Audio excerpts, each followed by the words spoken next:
Hey BookTube, it's Tara, and happy Friday to you guys. Today is December 25th, so if you celebrate the holidays, happy holidays to you.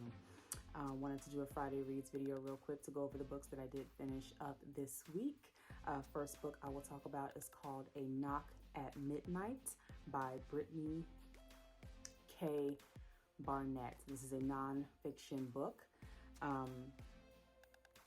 This book, I don't know if I can really do justice, so I am going to read you the synopsis so you have a good idea of what it's about, and then I'll tell you my thoughts.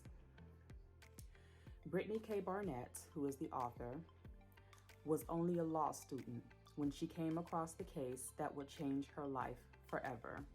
That of Sharonda Jones, single mother, business owner, and like Brittney, Black daughter of the rural South.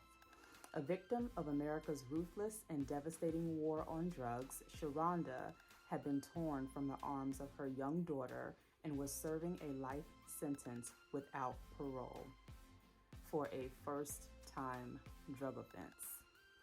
So again, this is a nonfiction book. The author, Brittney Barnett, whose mother was also incarcerated when Brittney was a young age.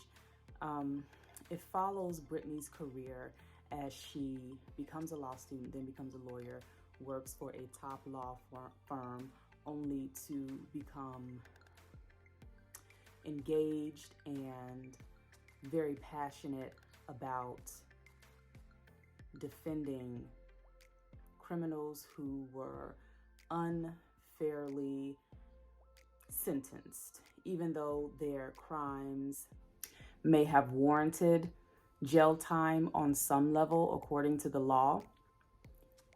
The fact that a lot of her clients were receiving trumped up charges and stacked cases and multiple life sentences, especially for first-time drug offenders. She saw the break and the injustice in the system and decided to use her knowledge, her law degree, and her passion to fight back. I learned so much about the legal system in the United States and just how unfair it is. I had an idea, being that I am a Black woman myself, and how a lot of crimes against people of color are over-sentenced. However, I didn't know a lot about clemency. I didn't know a lot about how prosecutors will stack paperwork and stack charges against these young people and take their lives away from them. And you get a good feeling of how these young people who are in prison for life, they're more than just a number. That's someone's son, that's someone's daughter, that's someone's mother, that's someone's grandmother. So Brittney, again, gave life to these clients that she wrote about in her book. And I listened to this, the Audible version on Libby, loved it, absolutely loved it. I'll give my rating at the end of the month, but very good nonfiction book if you are interested in the legal system and a compelling story that gives a story, a life, a human side to these so-called criminals.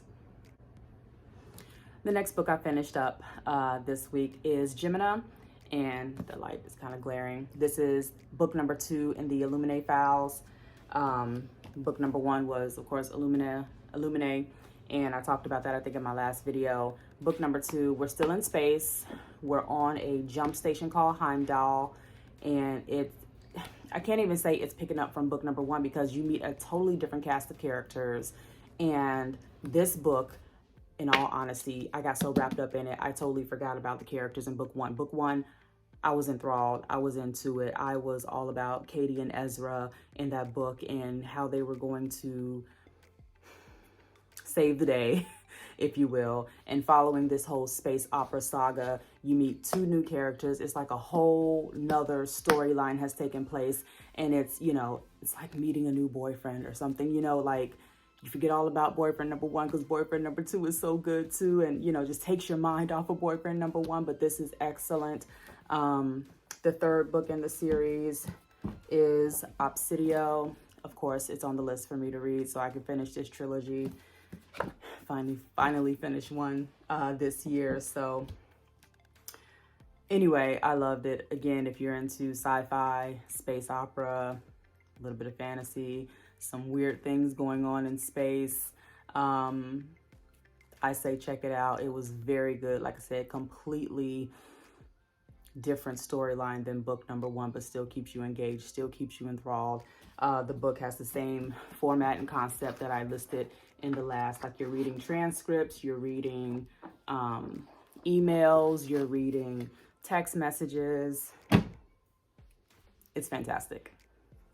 Third book I finished up this week was courtesy of a suggestion by Brandy Shanae. I will link her channel either in the cards or in the description box. Her channel, a lot of her videos, which I love, are book box subscriptions. She gets so many, it seems like, book subscription and so many boxes that I haven't even heard of. I mean, everybody's heard of Owl Crate and Fairy Loot, I think is what it's called, and some of the more popular Book of the Month. I'm a part of Book of the Month, but she gets boxes that I think I haven't seen on any other channel personally. So she also does book reviews and she's so cute. And anyway, her channel is amazing. She has great spirit, great vibe. I love her. Anyway, she on Goodreads wrote a very compelling, I thought, review on a book called Zikora by Chimamanda Ngozi Adichie. And her review moved me to want to read this book. Fortunately, it was on Kindle Unlimited, and since I belong to Kindle Unlimited, I got to download the book for free. And it was one of those books that has the Audible version attached. So I went to my Audible app, opened it up, listened to it on 1.5 speed, and read along as well. Finished it in less than an hour. This book is about a young woman. I believe she's a lawyer. Her name is Zikora, and young, like in her early 20s, living in DC. She gets a boyfriend. They're in love, I suppose. She ends up pregnant.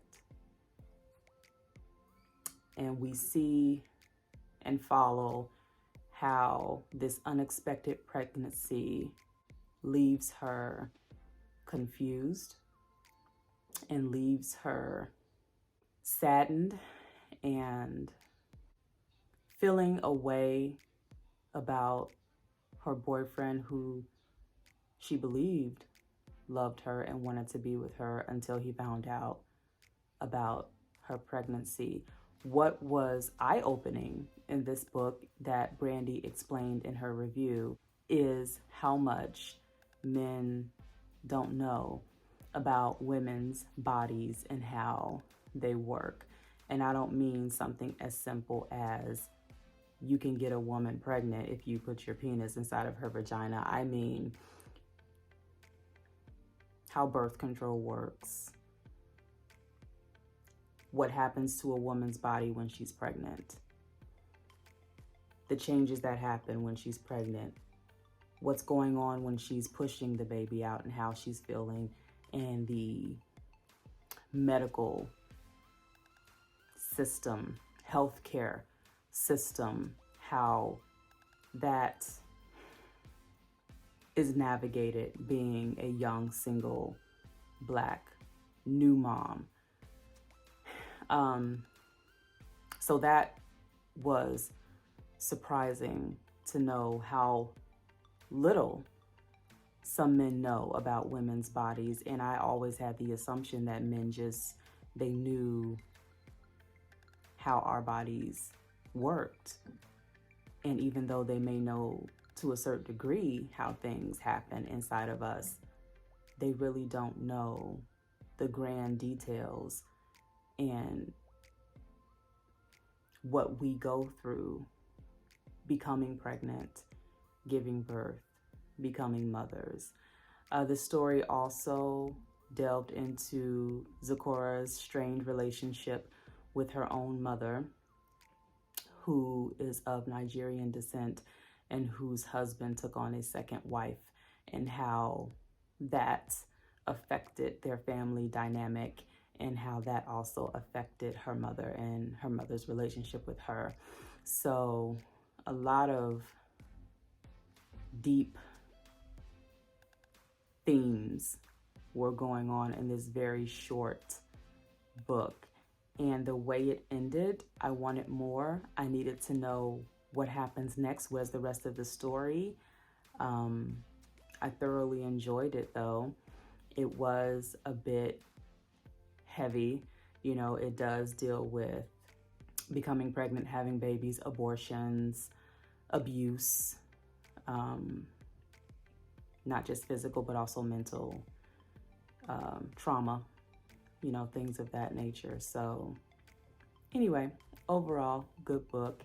And I am glad Brandy posted her review. I'm glad I read it. It was really good. So that will wrap up my Friday Reads video. I have about 3 or 4 tag videos that I am late on, so I will be mass filming and trying to catch up on some tag videos that I need to do, because I was tagged by Brandy Shanae to do a couple tags. I was also tagged by Sarah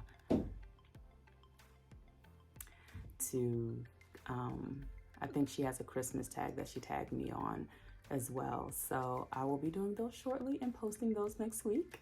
Thank you guys for watching. Please subscribe if you are interested in seeing more content from me. Please like the video, and I will see you in the next one. Thank you.